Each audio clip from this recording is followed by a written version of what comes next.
بنو امیہ کا سب سے حسین بادشاہ سلیمان بن عبد الملک 42 سال جوانی کی عمر پائی۔ جب سلمان بن عبد الملک کی میت کو قبر کے قریب کیا گیا تو لاش ہلنے لگی۔ ان کے بیٹوں نے کہا ہمارے ابو زندہ ہیں، سکتہ ہو گیا ہوگا، ابھی زندہ ہیں۔ عمر بن عبد العزیز رحمۃ اللہ علیہ فرمانے لگے، ارے بھتیجو، زندہ نہیں ہے، قبر کا عذاب جلدی شروع ہو گیا ہے، چھپاؤ، جلدی چھپاؤ۔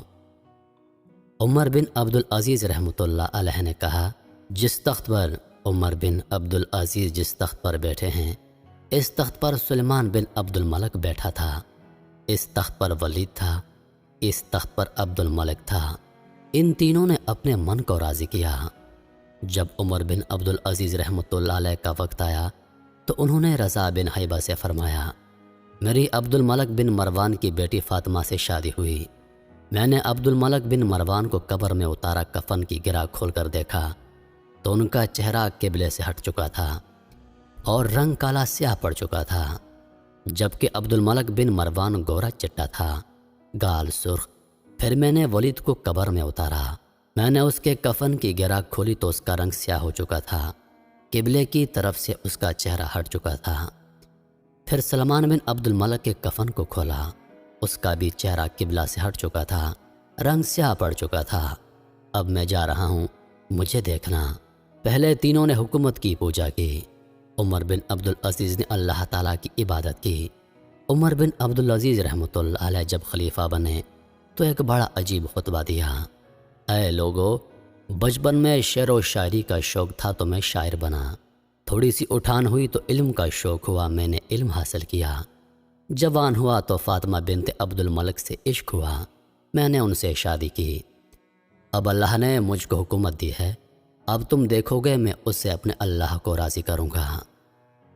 4-5 سال کے بعد ان کے وراثت میں حکومت آ رہی ہے اور 3 براعظموں پر حکومت ہے، اور ایسا رعب و دبدبا ہے کہ بنو امیہ کا کوئی ان کے سامنے سر نہیں اٹھا سکتا۔ 3 براعظم میں زکوٰۃ لینے والا کوئی نہ بچا، 3 براعظموں میں سوال کرنے والا کوئی نہ بچا، 3 براعظموں میں ظالم کوئی نہ بچا، 3 براعظموں میں مظلوم کوئی نہ بچا، لیکن خود کیسے رہے۔ ایک دن گھر آئے اور کہنے لگے، اے فاطمہ، بڑے اچھے دن گزرے ہیں، اب امتحان ہے، میں تیرا حق ادا نہیں کر سکوں گا، طلاق لینی ہے تو لے لو، میں حاضر ہوں، ساتھ دینا ہے تو پہلے اپنے حق معاف کرو۔ سیاسی لحاظ سے فاطمہ جیسی عورت تاریخ میں نہیں آئی، 7 نسبتوں سے یہ شہزادی ہیں۔ فاطمہ کہنے لگی، عمر بن عبد العزیز، میں نے سکھ کے دن آپ کے ساتھ گزارے ہیں، دکھ میں آپ کو چھوڑ کر نہیں جاؤں گی، میں نے سارے حق آپ کے معاف کر دیے ہیں۔ پھر عمر بن عبد العزیز رحمۃ اللہ علیہ کی راتیں اور دن کیسے گزرے، مصلے پر روتے روتے وہیں سو جاتے اور مصلے پر روتے روتے وہیں سے اٹھتے۔ اپنی حکومت کو اللہ کی رضا کے لیے استعمال کیا۔ کیسے استعمال کیا؟ فاطمہ کا سارا زیور بیت المال میں ڈال دیا، تنخواہ بھرا گئے۔ عید کا موقع آیا، بچوں نے ماں سے کہا ہمیں کپڑے لے کر دے دو۔ بچوں نے ماں سے کہا امی جان، ابا سے کہیں عید آ رہی ہے، ہمیں عید کے کپڑے لے دیں۔ ابا تشریف لائے، خزانے گندم کے ڈھیر کی طرح لب لب بھرے ہوئے ہیں۔ فاطمہ نے کہا اے امیر المومنین، بچے کپڑے مانگ رہے ہیں۔ کہا فاطمہ میرے پاس تو پیسے نہیں، کہاں سے کپڑے لے کر دوں؟ فاطمہ نے کہا پھر بچوں کا کیا کریں؟ کہا مجھے بھی نہیں پتا کہ کیا کروں۔ اس سے پہلے 3 حکمرانوں نے لوٹ مار کے بازار گرم کیے، ظلم کے بازار گرم کیے، اور آج اسی تخت پر ایک شخص بیٹھا ہے جو اللہ کو راضی کرنے میں لگا ہے۔